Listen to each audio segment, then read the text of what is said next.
오늘 야곱과 에서의 만남과 이별 1번부터 보겠습니다. 야곱이 어떤 모습으로 에서를 만나러 가며 이때 에서의 반응이 어떠합니까? 기도를 통해 야곱이 변화될 때 하나님께서 에서의 마음을 어떻게 바꾸십니까? 첫 번째, 야곱의 모습이 어떤가지요? 야곱은 지난 그 앞장에서 환도뼈가 꺾어지는 그런 상태를 당했죠. 실험을 통해서.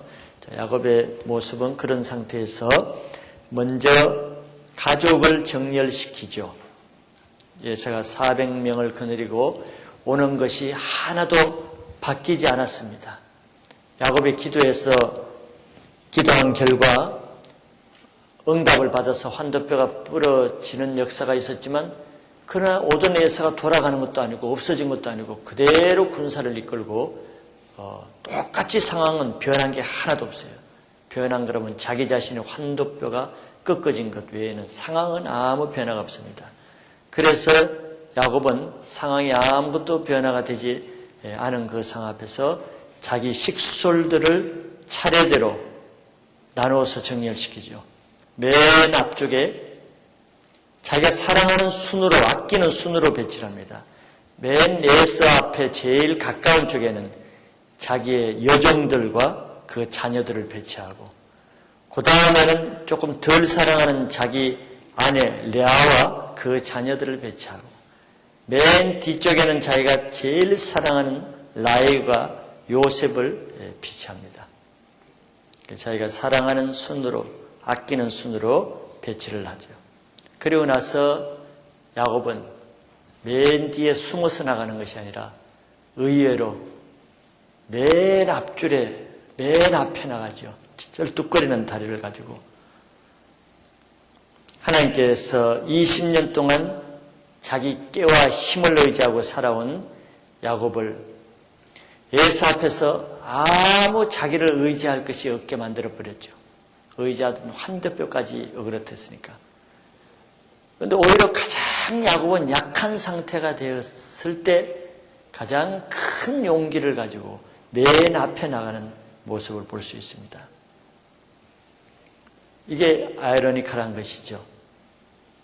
강할 때는 오히려 두려워하고 막 숨고 그랬는데 이제는 정작 하나님에 의해서 약하게 되었을 때 야곱은 오히려 의외로 내적으로 강한 모습을 보이고 담대하게 나가는 것입니다. 고린도서 1장 9절에 이런 말씀이 있습니다. 우리 마음에 사형 선고를 받은 줄 알았으니 이는 우리로 자기를 의뢰하지 말고 오직 죽은 자를 다시 살리시는 하나님만 의뢰하게 하심이라. 왜 우리를 죽음 직전에 아주 정신 못 차릴 정도로 정말 완전히 길거리에 내쫓길 정도로 그것보다도 더하죠. 바울은 사형 선고로 이제 죽었구나. 살 소망이 없다. 어떤 때는 믿는 사람이라도 그렇게 내팽개칠 때가 있습니다. 그 왜 그렇다 그랬습니까? 그렇게 돼야만 우리로 자기를 의뢰하지 말고 자기를 너무너무 강하게 의지하는 사람은 꼭 그런 꼴을 당해야 자기를 의지하지 않게 된다는 거예요.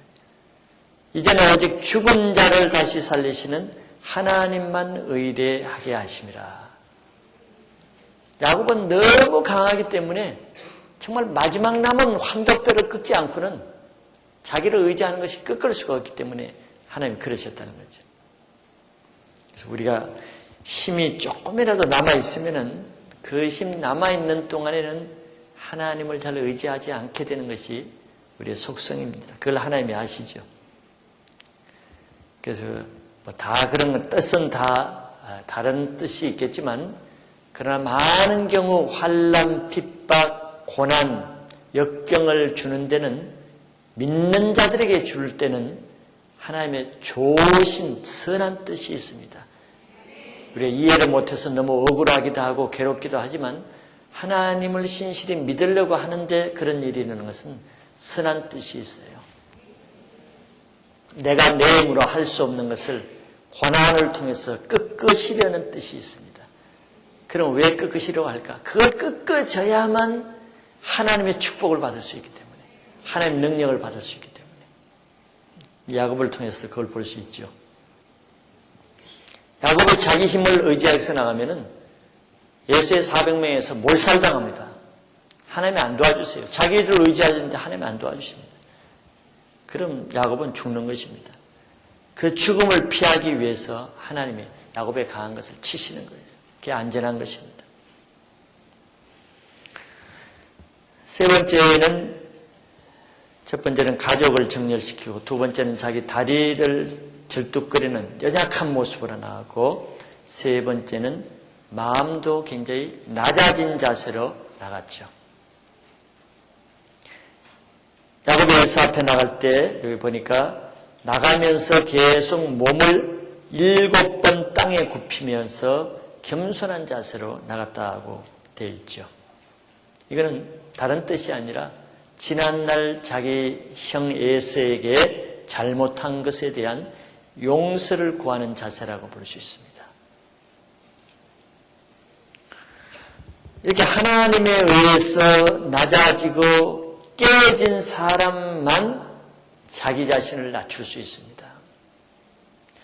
여러분들, 자기가 잘못했다고 해서 꼭 남에게 용서를 구하는 것이 쉽지 않지요. 마땅히 구해야 되지만 자기 의의가 있고 자존심이 있는 사람은 마땅히 용서를 구해야 되는데 그거 못합니다. 안 합니다. 버팁니다. 그러면 그 관계는 묶여 있을 수밖에 없는 거죠. 야곱은 20년 이상 그렇게 묶여있는 관계지만 이런 자기가 한두 뼈가 꺾어질 때, 하나님 앞에 낮아질 때 그 형 에서 앞에 이제 굴복하는 자세로, 용서를 구하는 자세로 7번이나 굽히면서 절을 하면서 나가는, 이것은 하나님 앞에서의 진정한 용기입니다. 비굴이 아니에요. 하나님이 주신 용기 있는 사람만 자기 죄를 인정할 수 있고, 진정한 용기 있는 사람만 남에게 자기 용서를 구할 수가 있습니다. 자기 지혜를 인정하지 못하는 사람은 비겁하잖아요. 비굴한 사람이죠. 왜 그렇습니까? 용기가 없는 것입니다. 담대함이 없는 것입니다. 두려운 것이에요. 그 두려움은 하나님부터 온 것이 아니란 말이죠. 그래서 하나님 앞에 가장 진정한 용기 있는 사람은 가장 겸손해진 사람입니다. 겸손해진 사람은 교만한 사람이 죽어도 못하는 일을 할 능력이 있어요. 그렇죠? 이게 진정한 용기입니다. 교만한 사람은 강한 것 같죠? 교만한 사람은 못하는 것이 너무 많아요. 안 하는 것이 아니라 할 수가 없습니다. 교만한 사람이 결코 할 수 없는 것이 뭐죠?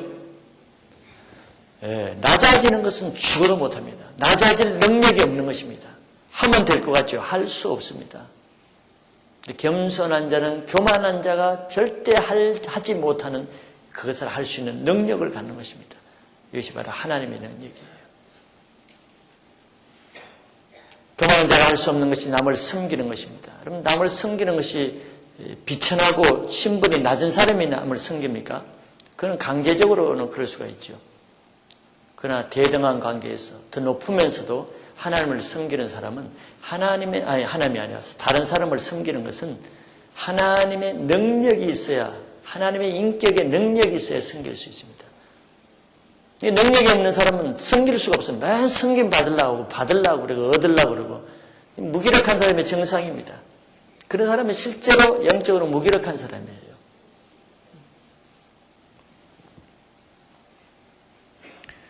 야곱은 누구에도 정말 지지 않고 굴복하지 않고 항상 이기는 사람인데 예수 앞에서 자기가 낮아지니까 참 굴욕적인 모습인 것처럼 보이지만 하나님 관점에서 보면은 이제야 그가 자기 의를 꺾는 모습인 것입니다. 그건 하나의 아름다운 모습이에요. 여러분들 영적으로 강한 사람이 되길 바랍니다. 영적으로 강한 사람은 일반 사람이 할 수 없는 것을 하는 사람이에요. 마음이 완고하고 교만한 사람이 할 수 없는 걸 하는 것입니다. 그건 바로 나의 허물을 겸손히 인정할 수 있어야 됩니다. 교만한 사람은 자기가 잘못해놓은 것도 꼭 남을 핀잔대, 꼭 남에게 그 책임을 전가하고 비굴하고 연약한 사람이죠. 자기 허물을 인정할 능력이 없단 말이에요. 그리고 낮아질 수가 없어요. 낮아져야 숨기는데 낮아질 수가 없습니다. 그런데 하나님 말씀이 뭡니까? 누구든지 하나님 나라에서 어뜸이 되고자 하고 첫째가 되고자 하는 자는 낮아져서 섬기는 자가 되거든요. 이게 낮아질 수 없는 사람은 하늘에서는 나중에 상급이 없을 뿐더러 가장 밑바닥 인생을 살게 되는 거예요. 이런 원리를 모르는 사람은 신앙을 거꾸로 한단 말이죠. 바리새인처럼 신앙을 거꾸로 하는 거예요. 영적인 원리와 세상 원리는 틀리는 것입니다. 이 야곱의 모습이 이전의 야곱의 모습과 한도뼈가 꺾여진 다음에 야곱의 모습이 전혀 다른 모습으로 나타나는 것입니다. 두 번째는 거기에 대해서 에서가 어떤 반응을 보이는가.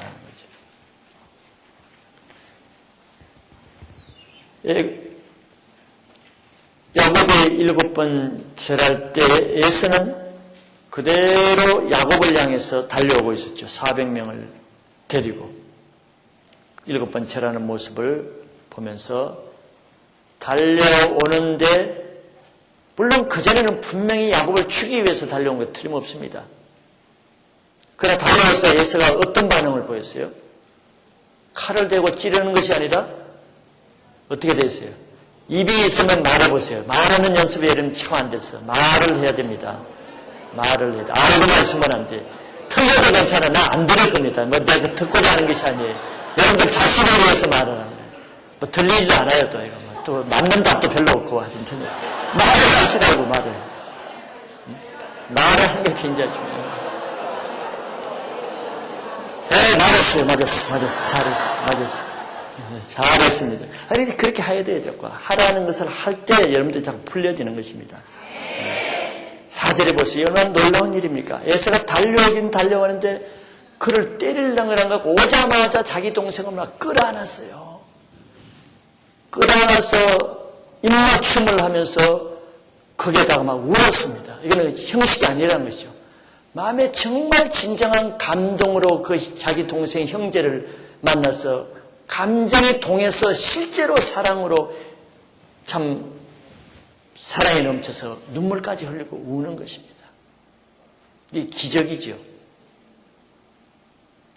이걸 기적이라는 거죠. 사람이 한 것이 아닙니다. 그 뒤에 연결되는 말. 기도를 통해서 야곱이 변화되었을 때 하나님께서 에서의 마음을 어떻게 바꿔주십니까? 하는 것이죠.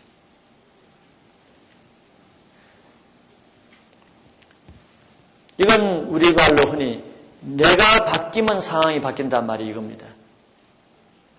야곱이 바뀌었기 때문에 이런 현상이 일어나는 것이죠. 야곱이 뭘 한 것이 아닙니다. 야곱이 분일의 하나님을 만나서 변화될 때 하나님이 야곱의 문제는 바꿔주시는 거예요. 야곱을 주기 위해서 20년 동안 와신상담 칼을 갈고 복수의 칼을 간 그 에서가 하루아침에 이렇게 바뀌어지는 것은 사람이 할 수 없는 일이죠. 살인과 분노와 증오의 마음이 어떻게 하루아침에 바뀌겠습니까? 하루아침이 아니죠. 바로 다가오는 그 순간에 동생에 대한 마음을 미움에서 사랑으로 바꿔주는 게 하나님의 능력입니다. 실제로 이런 일이 많은 것이에요.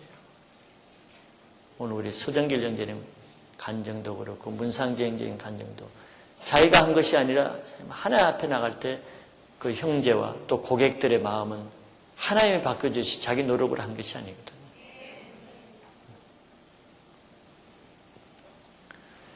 변화되기 전에 야곱은 자기 힘으로 에서를 해결하려고 할 때 온통 두려움과 온통 괴로움으로 밤새 씨름을 했는데 자기 자신 강한 것이 꺾어지니까 아무것도 문제가 되지 않아요. 오늘 메시지의 결론에서도 제가 그걸 강조한 것입니다. 어떤 문제라도 하나 예수님을 믿는 믿음이 탁 들어오면은 상황은 하나도 안 바뀌어도 일단 모든 문제는 그 시에 해결이 되는 거예요. 이게 영적인 놀라운 기적인 것입니다. 잠언서 16장 7절 말씀은 이렇게 되어 있죠. 사람의 행위가 여호와를 기쁘시게 하면 그 사람의 원수라도 그로 더불어 화목하게 하시느니라. 얼마나 놀라운 말입니까? 이게 딱 맞는 말이죠. 야곱의 행위가 하나님을 기쁘시게 하는 야곱이 먼저 변화되면은 그 사람의 원수라도 그로 더불어 화목하게 하시는 분은 하나님이라는 거예요.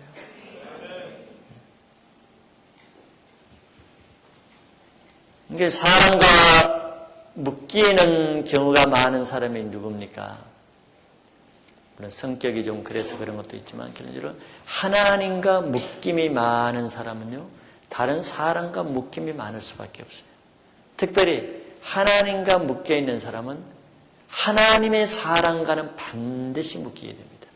물론 불신자와도 그러지만 하나님과 묶이면 하나님의 사랑과 가장 가까이는 목회자와 묶이게 됩니다. 그 다음에 자기 하나님의 영적 리더, 셀장이나 팀장과 묶이게 되는 거예요. 이게 하나의 원리입니다. 그런 경우에 그 푸는 것은 내가 먼저 하나님 앞에 바르게 되면은 다른 모든 문제는 저절로 풀어지는 것입니다.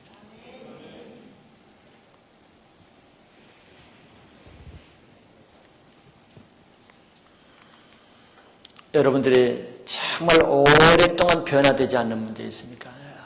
정말 해결되지 않는 문제, 딜레마 같은 문제, 그런 문제인 경우는 대부분 자기 힘으로 노력해서는 되지 않기 때문에 그런데 그 해결 방법은 여러분들이 오늘 본문 잠언서 16장 7절처럼 또 창세기 32장 말씀처럼 남이 바뀌기를 바라지 말고 다른 것이 해결되기 바라기 전에 내가 그렇게 오랫동안 꺾어지지 않는 것을 하면 꺾어지면은 그 문제가 해결됩니다.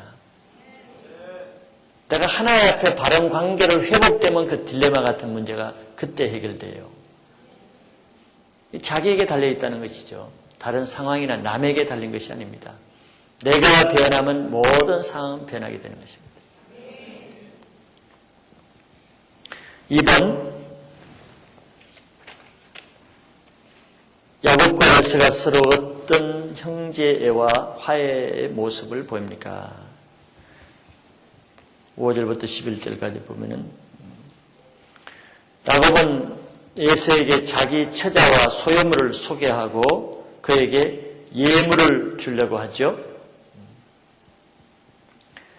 에서는 이미 많은 소유를 가지고 있었습니다. 가난해서 준 것이 아니라 구약에서 이 예물을 주는 것은 서로 언약을 할 때도 예물을 주고 서로 계약을 맺을 때 예물을 주는 하나의 풍습이 있습니다.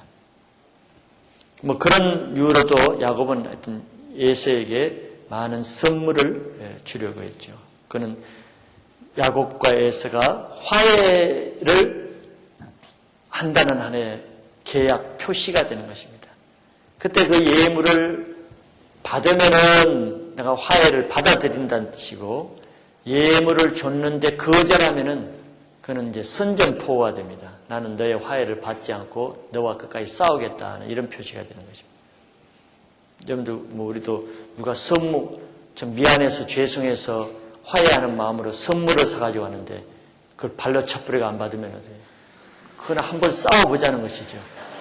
그 무서운 사람입니다. 조심해야 됩니다. 네, 마찬가지예요. 20년 동안 서로 원수지간의 어떤 형과 동생 간의 화해의 표시로 예물을 주고자 하는 것이죠.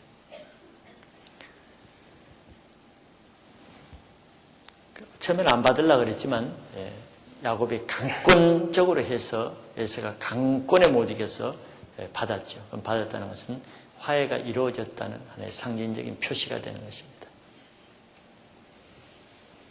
야곱이 여기 에서를 볼 때 어떻게 보였다고 했습니까? 하나님의 얼굴로 보는 것처럼 보였다는 말이 나오죠. 10절에. 이거는 아부하는 것이 아닙니다. 아부하는 것이라고 생각할 수도 있지만, 야곱편에서 그 에서를 볼 때 이거는 정말 기적 아닙니까? 400명을 데리고 죽이려고 오는 그 원수의 그 얼굴인데, 형의 얼굴이. 그 얼굴을 볼 때 완전히 자기를 향해서 사랑과 애정으로 눈물을 흘리면서 목을 낳는 그 모습을, 에서의 자기 형의 얼굴을 볼 때 그것이 실제로 하나님의 얼굴로 보였다는 것입니다. 그는 에서라는 사람이 아니고 그 하나님이 그 에서를 지금 붙잡고 있는, 하나님의 임재가 그게 있는, 강권적으로 에서를 붙잡고 있는 그 하나님을 야곱이 만난 것이죠. 여러분들도 이렇게 다른 사람을 교제하거나 상담하거나 만날 때 그런 경우가 있죠. 아까 문상재행제 말했지만 주일날 일하는 직장을 알아보려면 허리가 막 아파서 나가지도 못하게 하고, 주일날 쉬는 직장을 알아보려면 허리가 말짱하게 안 아프다 그랬죠. 자, 그런 모습을 보면 그 형제의 모습에서 하나님을 볼 수가 있잖아요. 하나님 만지시고 있는 것을 볼 수 있죠. 예수는 하나님에 의해서 요렇게 되고 꼭 붙잡혀 있죠. 예수는 하나님의 손 때문에 당장 칼을 들고 죽입니다. 하나님이 딱 붙잡고 있으니까 예수를 볼 때 하나님을 보는 것처럼 보여요. 3번, 예수가 야곱에게 어떤 호의를 했으며 이에 대해 야곱이 어떻게 합니까? 예수가 어떤 호의를 제의하죠?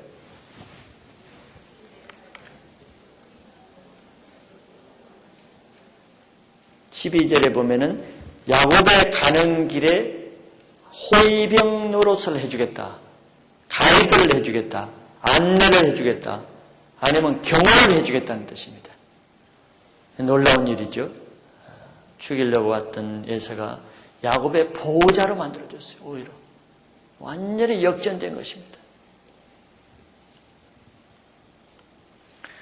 하나님의 은혜로 예수의 마음속에 있는 악한 복수심, 살인의 마음을 하나님이 제거할 때 온순한 친절하고 아주 은혜로운 사람으로 바뀌는 모습을 보여요.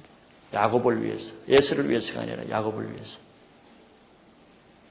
원수의 마음을 바뀔 수 있으신, 능력이 있으신 하나님을 우리는 믿어야 됩니다.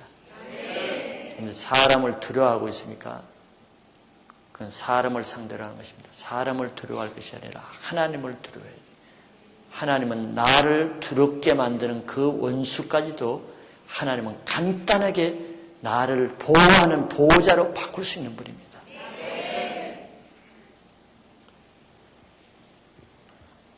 이에 대해서 야곱의 반응이 어땠습니까?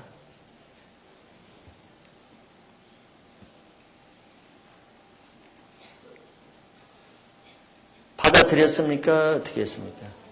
13절 이하에서부터 보면은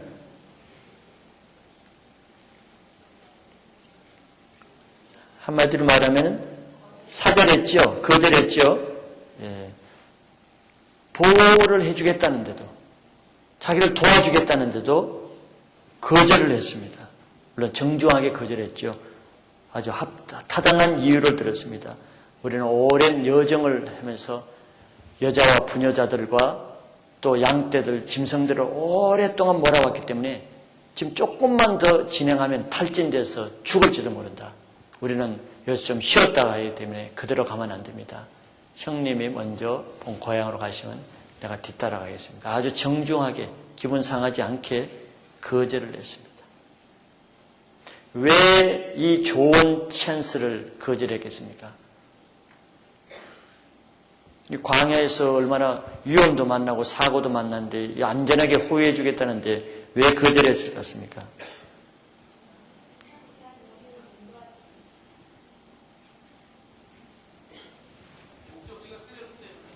목적지가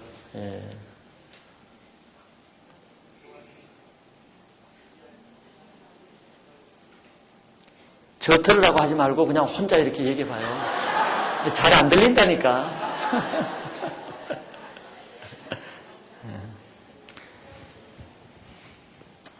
이것은 인간적으로는 자기형 예수와 화해는 하지만서도 영적으로는 예수와 함께 하지 아니하겠다는 분명한 야곱의 신앙입니다.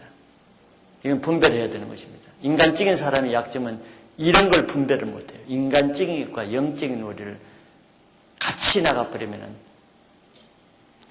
혼합되어 버리죠. 이건 분별해야 되는 것입니다. 예수와 인간적으로 묶인 것을 풀고 서로 화해하고 서로 미워하는 마음을 없애고 인간적으로는 잘 대하고 이거는 이거지만 그러나 야곱에게 주신 하나님 말씀이 있기 때문에 영적으로는 하나님이 원하시지 않고 함께 할 수 없는 멍에를 맬 수 없는 그 에서와 같이 하지 않겠다는 분명한 자기의 신앙의 중심을 내보이는 것입니다.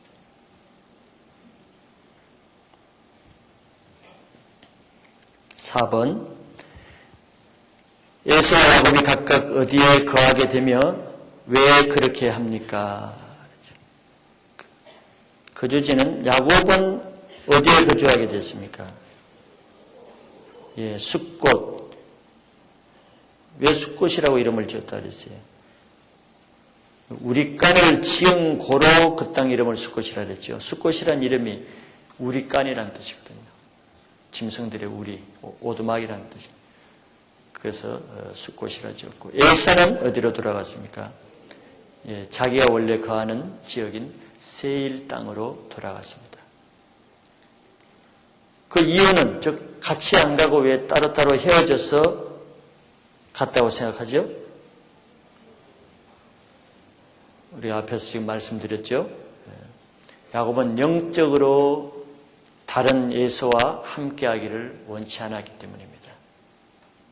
고린도후서 6장 14, 15절에 너희는 믿지 않는 자와 멍에를 같이 하지 말라. 의와 불법이 어찌 함께하며 빛과 어둠이 어찌 사귀며 그리스도와 별리알이 어찌 조화되며 믿는 자와 믿지 않는 자가 어찌 상관하며. 성경은 분명히 다른 것입니다. 여러분들이 앞으로 새로 오신 분들은 영맥이라는 것을 잘 알아야 신앙을 분별력을 알아요. 영맥.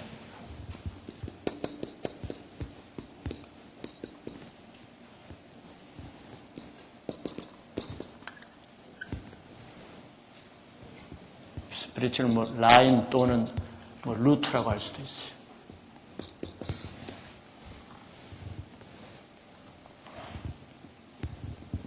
영맥이라는 거죠.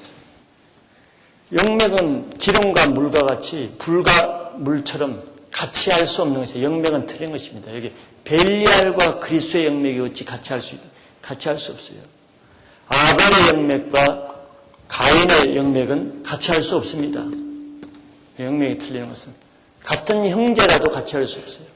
야곱과 에서는 쌍둥이입니다. 같은 배에서 몇 초 차이로 나왔어요. 그러나 영맥이 틀리기 때문에 같이 할 수가 없어요. 가는 길 라인이 틀린단 말이에요.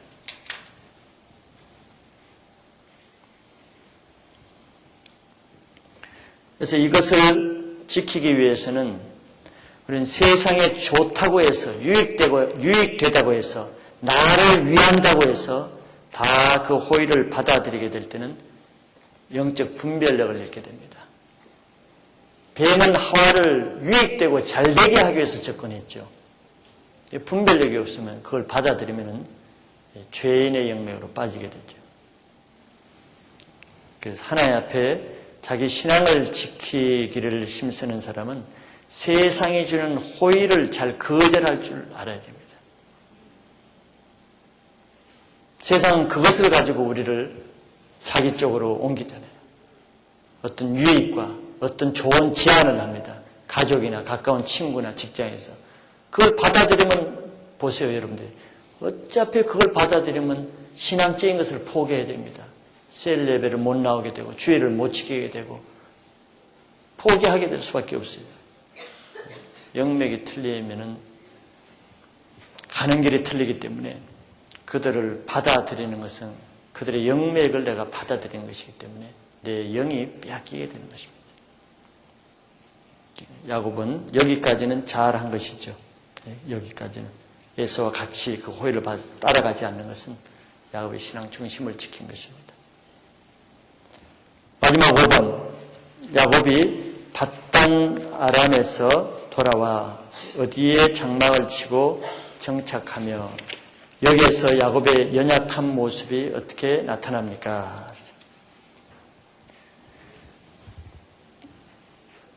밧단 아람은 라반의 집이죠. 외갓집에서 돌아와서 그 어디에 정착합니까? 예, 세겜에 정착하죠. 세겜은 주장 이름이지만 지역 이름으로.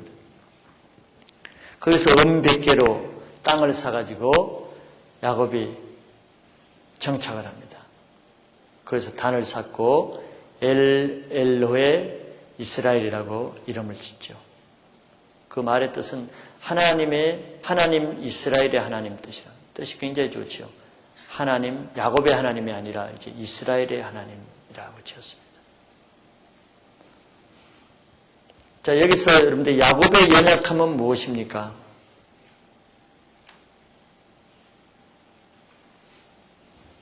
문제를 미리 풀어오셔야 여러분들이 인격적으로 하나님과 상대를 해야 돼요.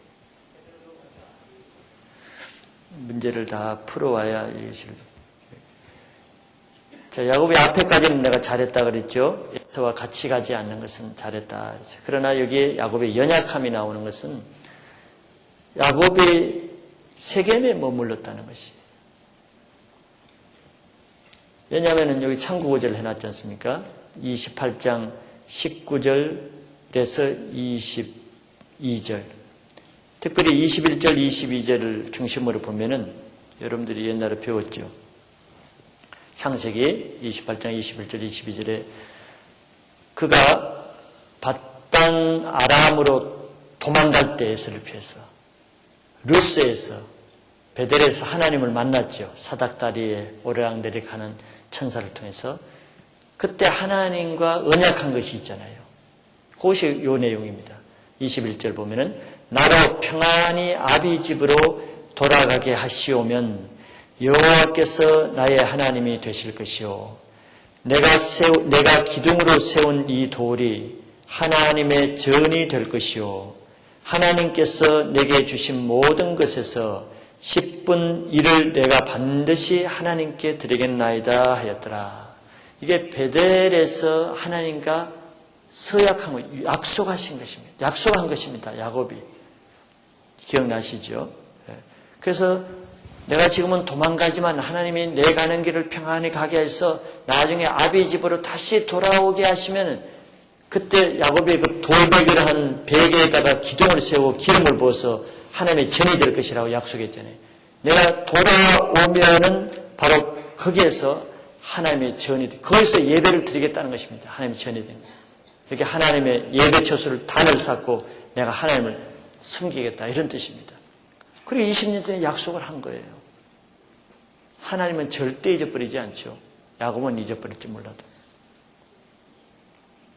그런데 지금 20년 후에 라반의 추격도 하나님의 꿈으로 해서 막아주셨죠. 편안히 돌아오겠죠. 에서의 결정적인 위험에서도 하나님이 에서의 마음을 바뀌어서 편안하게 이제 고향으로 돌아갈 아무 장애물이 없어졌잖아요. 그렇게 해서는 야곱이 당연히 어떻게 했어야 되겠습니까? 베델로 갔어야죠. 세겜이 아니라 베델로 갔어야죠. 베델에 가서 그 돌베개 세운 곳에서 20년이 지났더라도 약속을 지켜야 되는 것입니다. 사람과의 약속도 지키는데 하나님과의 약속인데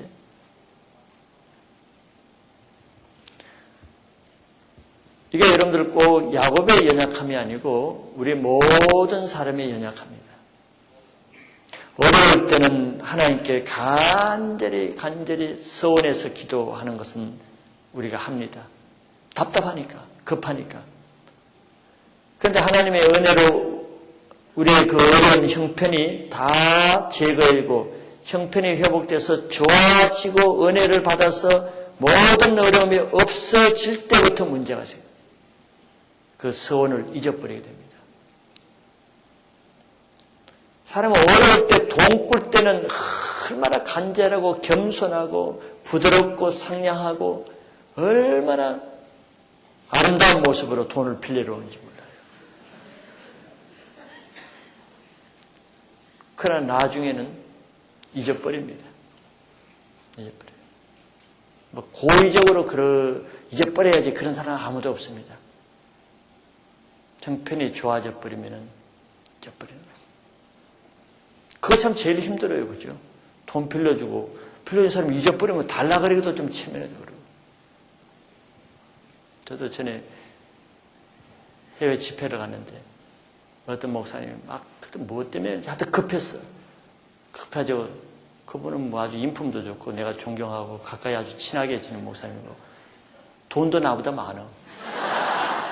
근데 그때 돈이 없었어, 그때는. 그래서 100불을 빌려달라 그러죠.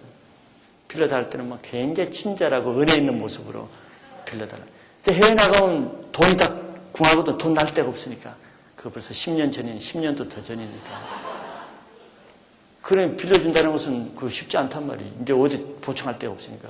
100불을 빌려줬어. 근데 한국에 들어오면 바로 주겠다는데 안 줘.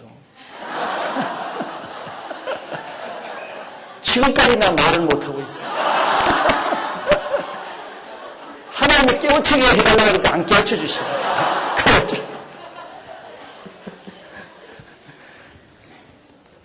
그분이 나빠서 그런 것이 아니라 형편에 어려움이 없어지면 잊어버리는 거예요. 잊어버리는 거예요. 돈 끄고 안 갚은 게 있는가 생각해 보세요, 여러분들.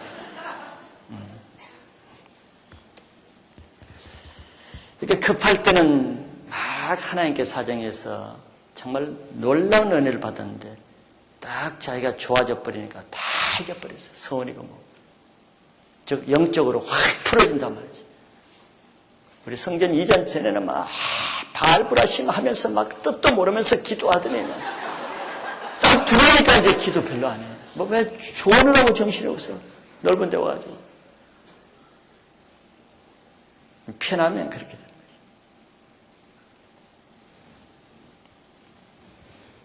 그러므로 우리 하나님으로부터 훈련 받을 때는 항상 안전하고 하나님이 우리에게 가시를 주어서 고난이 있는 동안에는 오히려 영적으로는 안전지대입니다. 그거 여러분들 고난 벗어나면 좋을 것 같죠? 그때부터 위기가 그때부터 생기는 겁니다. 고난 때는 별로 위기가 없어요. 안전막이 있는 것입니다.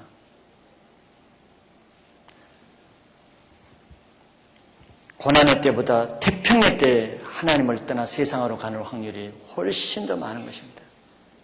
하나님의 은혜를 받을 때 은혜를 지키는 것보다요. 하나님의 고난을 받을 때가 은혜 지키기가 훨씬 더 쉽다는 걸 우리들이 알잖아요. 고난이 물러가라고 물론 그런 기도는 해야지만 고난이 다 없으면 그때가 위기의 때입니다. 신앙도 신앙의 능력과 힘도 그때부터 빠져나가는 거예요. 그러나 고난이 있으면 그때부터 우리는 새로운 하나님의 능력을 받는 통로가 고난인 것입니다. 훈련이 끝나고 고난이 그치면 벌써 사람들이 다 흥가족 부대가 됩니다. 계속 훈련받기를 원치 않아요. 야곱은 20년 동안 정말 강한 훈련을 받았지 않습니까? 그런 야곱이라도 모든 문제가 다 해결돼 버리니까 그래서 하나님 말씀이 없어져 버린 거예요. 야곱이 이게 큰 연약한 실수라고 할 수 있는 대목이 베델로 가지 않고 세겜으로 갔다는 것입니다. 경계의 지경을 정하시는 분은 하나님입니다. 내가 아무데나 살고 싶다고 사는 게 아니에요. 분당 살고 싶다고 분당 사는 것도 아니고 용인 살고 싶다고 사는 게 아닙니다. 하나님은 우리의 거주의 한계를 정하시는 분이 하나님입니다. 야곱이 자기가 살고 싶다고 사는 것이 아닙니다. 인간적인 사람이나 그렇게 하죠. 하나님이 살게 하신 곳에서야 돼요. 하나님이 거주하게 한 곳에 거주해야 되지. 여기 성경에 앞에도 많이 봤죠? 아브라함과 아무리 굶어 죽더라도 애굽으로 내려가면 안 됩니다. 그래서 그랄로 머물게 하잖아요. 이삭에게도. 하나님의 거하게 하는 곳에 거하게 돼요. 근데 야곱은 그게 실패를 했습니다. 자기가 편한 곳에 세겜에 거해버렸어요. 그로 인해서 34장에 이제 그로 인한 결과가 나타나죠. 그거는 이제 다음 주에 우리가 볼 것입니다. 오늘은 여기까지. 하나님의 은혜는 우리가 원하는 방법대로 되는 것이 아니고 하나님의 원하는 방법대로 된다는 것입니다. 그 말은 곧 신앙을 우리가 원하는 대로 하면 가장 좋을 것 같지만 그렇지 않아요. 하나님이 이해하지 못해도 하나님이 원하는 방법대로 할 때 예수와 같은 문제가 다 해결되고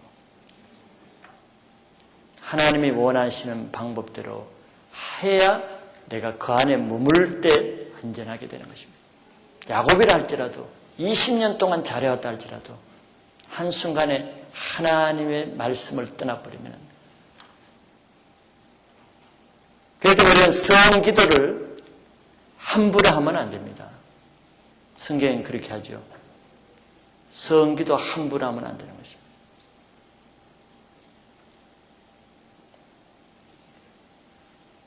내가 학생 때도 어떤 자매님이 학생이 등록금도 못 낼 그런 자매인데 은혜를 받아가지고 헌금을 그때 당시 한 20년 전의 일인데 5천만 원인가 했어. 자기는 등록금 50만 원짜리도 못 내는데 이게 짐이 되는 거야.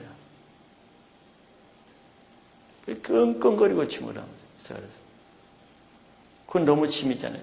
그 어린 학생이 어떤 은혜를 받아서 열정적으로 그래서 만나서 그 하나님과 소원 때문에 그렇게 고생하는 것보다는 목사님께 그때 이제 인천에였는데 목사님께 찾아가서 사정을 설명드리고 그렇게 해서 그 짐에서 벗어나라.